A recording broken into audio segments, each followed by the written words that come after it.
প্রণাম কাকু, ক্ষমা করবেন, পথ ভুলে গেছি। রাতও হয়ে এলো। এক রাতের আশ্রয় দিতে পারবেন? আমার কাছে সামান্য যা আছে ভাগ করে নেব দুজনে। কে তুমি? গ্রামে তো কোনোদিন তোমাকে দেখিনি। আমি পাশের জেলার ব্যবসায়ী কানাইলাল। এই দিকের এই নতুন পথ দিয়ে পণ্য নিয়ে যাচ্ছিলাম।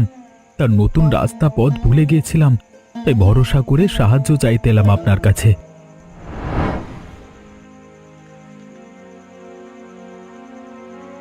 আপনাদের গ্রামটা বড় শান্ত, এখানে কোনো উৎপাত উপদ্রব নেই মনে হচ্ছে। নেই তো, আমাদের এখানে জাত সাবের আশীর্বাদ আছে, সেই আমাদের রক্ষা করে আজকে বহুকাল ধরে। জাত সাপ? কি বলেন? ছোটবেলায় গল্পে নাম শুনেছি, কিন্তু কখনো দেখিনি। এমন আশ্চর্য জিনিস সত্যি আছে? তা বড় শুনতে ইচ্ছে করে কাকু সেই সম্বন্ধে। হ্যাঁ বলি শোনো, সেই সাপ বলতে পারো আমাদেরই একজন। পাহাড়ের গুহার ভেতর থাকে, বড় ভয়ানক দেখতে, কিন্তু কাউকেই কামড়ায় না, বরং বিপদে রক্ষা করে আমাদের গ্রামকে। বাহ, বড় অদ্ভুত কথা কাকু। বড় যেতে মন করে সেখানে। ইচ্ছে করে জীবনে একবার অন্তত সেই অদ্ভুত দৃশ্য দেখে চোখ ধন্য করি। ওই দেখো বাবা, ওখানেই থাকে আমাদের রক্ষাকর্তা। দেখবি, কিন্তু খুব কাছে যাবি না, আর খুব সাবধানে, যেন উনি কোনো রকম বিরক্ত না হন। আহা বাবা!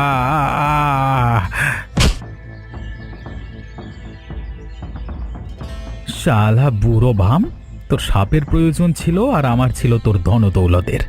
এবার তুই এখানে ভূত হয়ে তোর সাপের গল্প শোনা লোককে। আমি চললাম।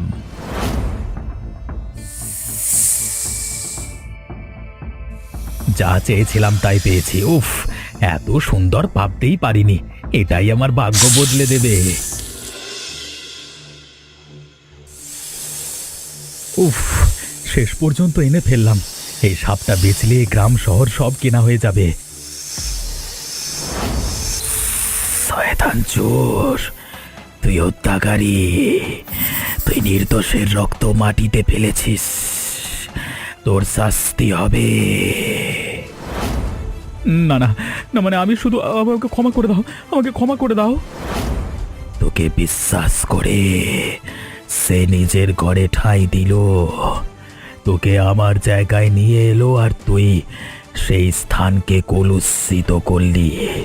তবে তুই সেই স্থানেই থেকেই যাবি, আর এটাই তোর লোভের শাস্তি চিরকালের জন্য। ও বাবা গো, মরে গেলাম গো!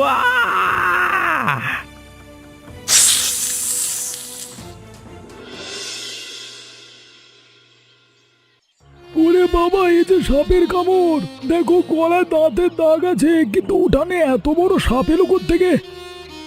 আরে, কাল রাতে ভয়ানক আলো দেখেছি এদিক থেকে, আর একটা গর্জনের মতো শব্দও শুনেছি। এটা সাধারণ সাপের কাজ নয়। এটা জাত সাপের ক্রোধ। কানাই নিশ্চয়ই কোনো পাপ কাজ করেছে। ওর বাবা ঠাকুরদার সময়ও এমন কথা শুনেছি, যে অপকর্ম করে জাত সাপের অভিশাপে সে পাথর হয়ে যায়। বাবা, বাবা ওঠো, তোমার কি হয়েছে বাবা?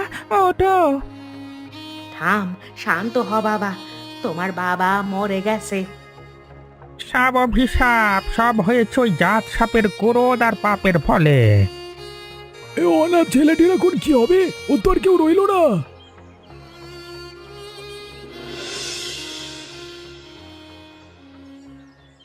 বাবা, আজ বাজারে ভালো পেয়ারা পেয়েছি, খাবেন? বাহ, ভালো তো, রেখে দাও বৌমা। উফ দিদি, সাবধানে, এক্ষুনি পড়ে যেতাম তো। ও, দেখিনি। তুই এমন ভাবে এক জায়গায় বসে আছিস, সামনে নজর রাখতে হয় তো। কি হচ্ছে তোমাদের? রোজ ঝগড়া না করে কি তোমাদের পেটের ভাত হজম হয় না? একটু শান্তিতে বসতে দেবে না দেখছি। বাবা, আপনি রাগ করবেন না, আমি আপনার চা নিয়ে আসছি। হ্যাঁ, আপনার আর কাজ কি? বড় বৌদির কথা শুনিয়ে চলুন সারাদিন। ওর আদেশই তো মনে হয় এই বাড়ির শেষ কথা। আমরা তো সবাই বানের জলে ভেসে এসেছি। বিনা, এ কি ধরনের কথাবার্তা তোমার? আরতি এই পুরো সংসারটা সামলে রাখে, সে কথা ভুলে যেও না। থাক, আর আমাকে বোঝাতে হবে না। ও ঘর সামলায় নাকি নিজের পকেট ভরে? গতকাল বাজারে গিয়ে বাজার করার পয়সা বাঁচিয়ে নতুন শাড়ি কিনে আনলো, আমাদের কাউকে জানতেও দিল না। থামো, সবাই থামো।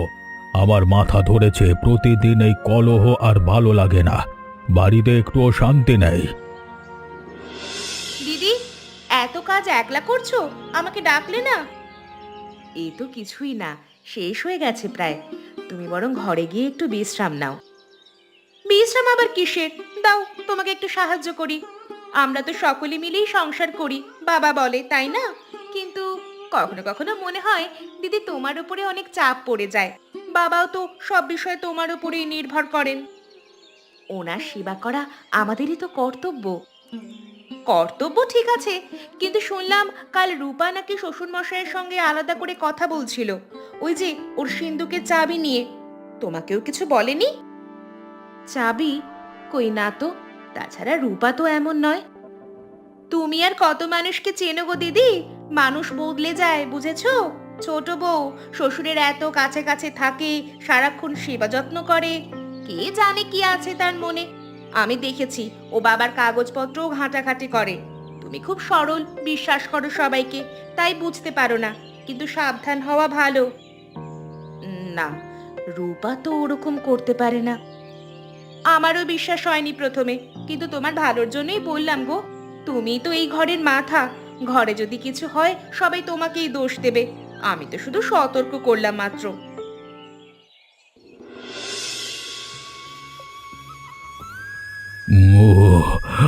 আমার গলা শুকিয়ে যাচ্ছে। বাবা, কি হয়েছে আপনার? আমার গলায় খুব কষ্ট হচ্ছে বৌমা। মাগো, কি বাবা? বাবা, আপনার কথা বলতে কষ্ট হচ্ছে? আপনার গলায় এরকম চাকা চাকা দাগ হলো কি করে? ঘরে তো কিছুই দেখতে পাচ্ছি না। আপনার কি খুব কষ্ট হচ্ছে? ওরে বাবা!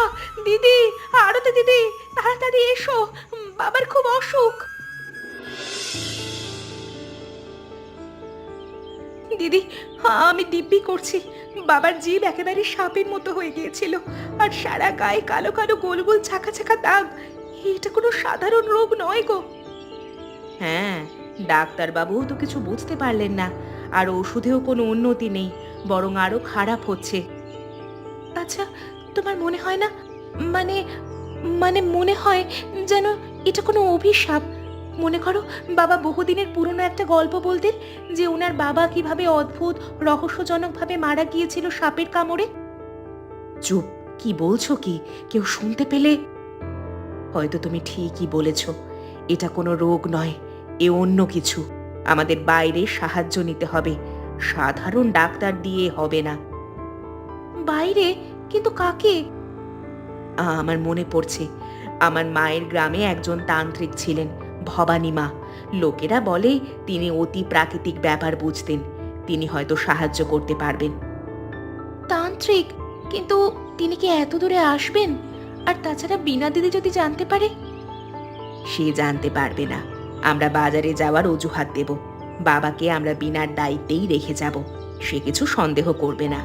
এটাই একমাত্র পথ রূপা, আমাদের বাবাকে যে করেই হোক বাঁচাতে হবে। কখন যাব তাহলে? আজই দুপুরে। তাড়াতাড়ি তৈরি হয়ে নাও, খুব সাবধানে, কিন্তু মনে রাখবে কাউকে কিচ্ছু বলা যাবে না। বুঝলাম, কিন্তু তোমাদের শ্বশুরের রোগ চিকিৎসা করার নয়, এটা এক পুরনো পাপের ফল, এক ভয়ানক অভিশাপ। দেখবে তোমরা, এই দেখো। ওটা কি? বহু বছর আগে তোমাদের শ্বশুরের বাবা কানাইলাল লোভের বশে বিষ্ণুপুর গ্রাম থেকে একটা জাত সাপ চুরি করে এনেছিল, আর এক নির্দোষ বৃদ্ধ দয়ারামকে হত্যা করেছিল লোভের বশে। জাত সাপ? দয়ারাম? হ্যাঁ, জাত সাপ ছিল সেই গ্রামের রক্ষক। কানাইলাল বাড়ি ফেরার পর জাত সাপ তার আদি রূপ ধরে তাকে দংশন করে মারে, কিন্তু ক্রোধ থেকেই যায়। সাপ নিজেই পাথরে পরিণত হয় এবং তোমাদের ওই বাড়িরই নিচে এক গুপ্ত পাতাল ঘরে চিরকালের জন্য বন্দী হয়ে আছে। তাহলে আমাদের বাবার এই অবস্থা? সেই অভিশাপের কারণে পিতার পাপ পুত্রকে স্পর্শ করেছে। সাপের আত্মা এখনো বন্দী, আর তার ক্রোধ তোমার শ্বশুরের দেহে ফুটে বের হচ্ছে। সাপের গায়ের চাকা চাকা দাগ, সাপের মতো জীব, এসবই তারই লক্ষণ। তাহলে আমরা কি করতে পারি মা? কিভাবে এই অভিশাপ ভাঙবো আমরা? পাপের মোচন করতে হবে। সেই পাথরের সাপটিকে খুঁজে বের করে তাকে তার নিজের স্থানে বিষ্ণুপুরে ফিরিয়ে প্রতিষ্ঠা করতে হবে। আর শুধু তখনই সাপের আত্মা শান্তি পাবে, আর তোমার শ্বশুরও মুক্তি পাবে। কিন্তু পাতাল ঘর, আমরা তো কিছুই জানি না সে সম্বন্ধে। তোমাদের বাড়ির উঠানে, ঠিক যেখানে কানাইলাল মারা গিয়েছিল, সেখানকার মাটি খুঁড়ে সন্ধান করো। সেখানেই প্রবেশের পথ পাবে। কিন্তু সাবধান, সেই জায়গা খুব ভয়ানক। আমরা পারবই মা, সে যে করেই হোক না কেন। দিদি, মা ভবানী ঠিক কোন জায়গার কথা বলেছিলেন? বলেছিল যেখানে কানাইলাল বাবুর মৃত্যু হয়েছিল, উঠানের ঠিক মাঝখানের দিকে। দেখো, বাকি জায়গার মাটি শক্ত, কিন্তু এখানটা একটু নরম মনে হচ্ছে না? হ্যাঁ দিদি, এটাই নিশ্চয়ই সেই দরজা। এটাই। রূপা, চলো একসাথে টান দিই। ওরে বাবা, ওই যে ভিতরে সেই সাপ! ভয় পেও না, ভবানী মা বলেছেন সাপ পাথর হয়ে আছে। আমাদের তাকে নিয়ে আসতেই হবে, তবেই বাবার মুক্তি হবে। এসো এসো সাহস করে। ওই যে দিদি, ওইটাই তো। হ্যাঁ, ভয় পেও না। মা ভবানী বলেছেন এটা এখন পাথর, কিন্তু এর ভিতরে এখনো প্রাণ আছে। ধীরে ধীরে আমাদের তুলে নিতে হবে ওটা। আলোটা ঠিক আমার হাতের ওপর রাখো। আলো? দেখলে দিদি, কেমন আলো বেরোচ্ছে? দেখলাম। এটাই প্রমাণ করে যে এটা শুধু পাথর নয়, এতে সেই জীবিত সাপ এখনো বন্দী আছেন। আমার খুব ভয় করছে দিদি, যা করার তোমাকেই করতে হবে। ঠিক আছে, আমাকে সাহায্য করো। খুব সাবধানে একে তুলে আমরা আঁচলের মধ্যে জড়িয়ে নিয়ে বেরিয়ে যাব এখান থেকে। ও দিদি, দেখেছো ঘরটা কেমন কাঁপছে? তাড়াতাড়ি করো, আমাদের ছাড়া যায় না। তুলে নাও জলদি। চলো এখান থেকে বের হয়ে যাই।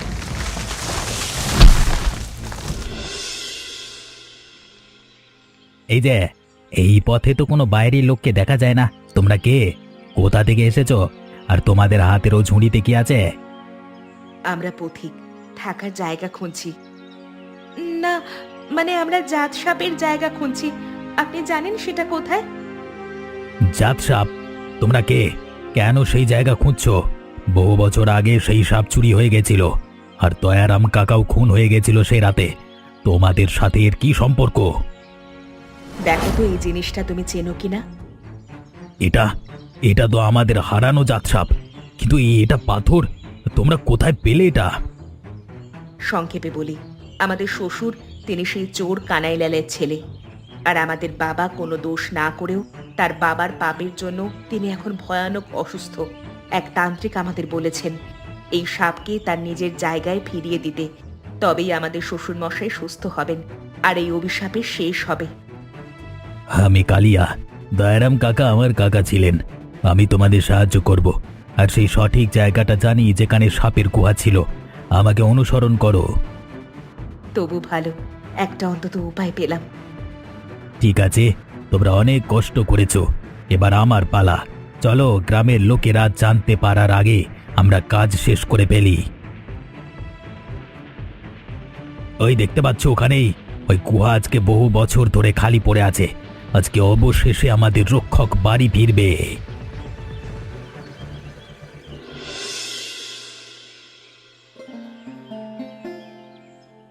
এই গাছগাছরা বাটা শুধুমাত্র আমাদের বনের কাছ থেকেই তৈরি সম্ভব, আর এতেই ওই দাগগুলোর জ্বালা কমবে আর সাপের বিষের প্রতিষেধক গড়ে তুলবে।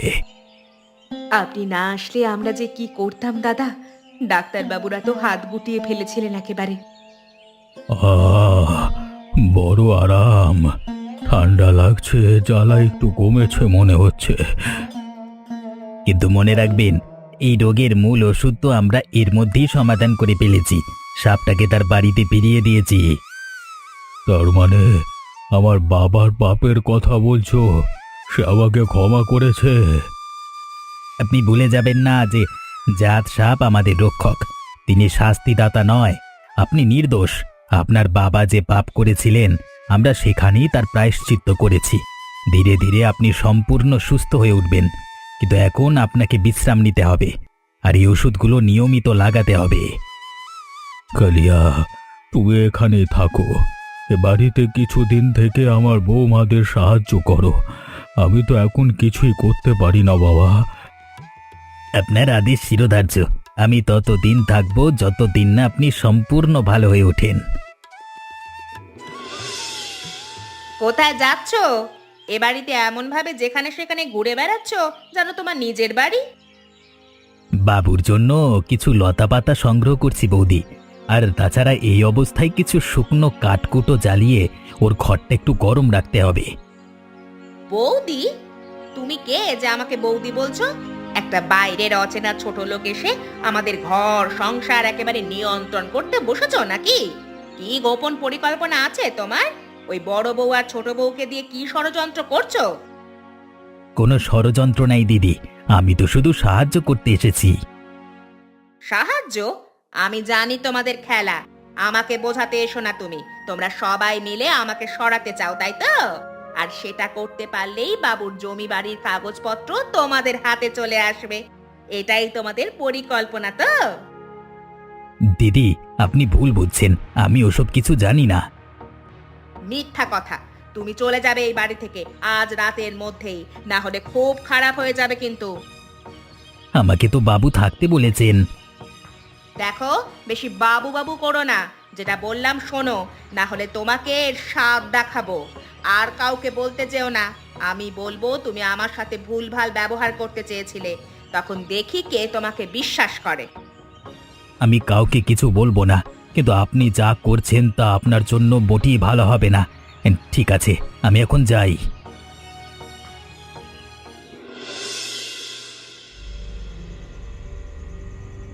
কালিয়াকে তাড়াতেই হবে যে করেই হোক, আর আরতিকে দেখিয়ে দিতে হবে কে এই ঘরের কর্তা। সব কিছু আমার কথা অনুযায়ী চলবে এই বাড়িতে। ওরে বাবা, এটা কি?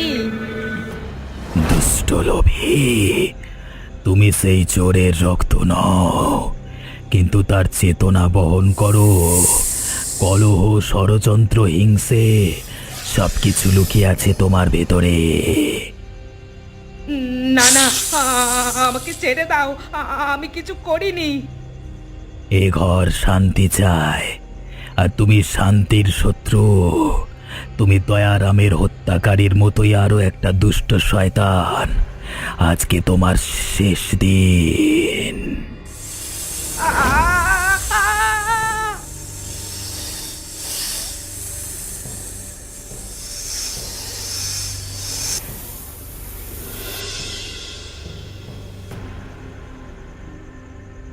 এটা কি হলো কালিয়া? আমি তো বিশ্বাস করতে পারছি না। সাপের আত্মা এখনো কি মাটির নিচে আটকে আছে? না, তার মুক্তি হয়েছে, কিন্তু সেই শয়তান চোরের মতো যারা শয়তানি করে মানুষের ক্ষতি করবার চেষ্টা করবে অথবা মানুষের মধ্যে হিংসে ছড়াবে, তাদের কাছেই সাপ ভয়ানকভাবে শাস্তি দিতে আসবে। হে সাপ, তুমি বন্ধন ছিন্ন করো এই বাড়ির সঙ্গে। ক্রোধ শান্ত করো। তুমি স্বস্থানে গমন করো। মুক্তি দাও এই বাড়ির লোকজনদের। হয়ে গেছে, জাত সাপের আত্মা অবশেষে মুক্ত। সে তার নিজের বাড়ি ফিরে গেছে। এই ঘরের ওপর থেকে অভিশাপ এখন সম্পূর্ণভাবে মুক্ত। তাহলে কি হ্যাঁ, সব শেষ? হ্যাঁ, কিন্তু এই মৃতদেহ দাহ করতে হবে সূর্যোদয় হওয়ার আগেই। কোনো অন্ত্যেষ্টিক্রিয়া করা যাবে না ছাড়া। আর এর দেহের অবশেষ তোমরা সেই সাপের গুহার সামনে ফেলে দিয়ে এসো, তাহলেই সব ঠিক হবে। আমরা করব মা। আপনি না থাকলে হয়তো আমরা কোনোদিন উদ্ধার পেতাম না। আপনার আশীর্বাদ নিয়ে আমরা সারা জীবন পথ চলবো। ঠিক আছে, তোমরা ভালো থেকো, আমি এখন যাই।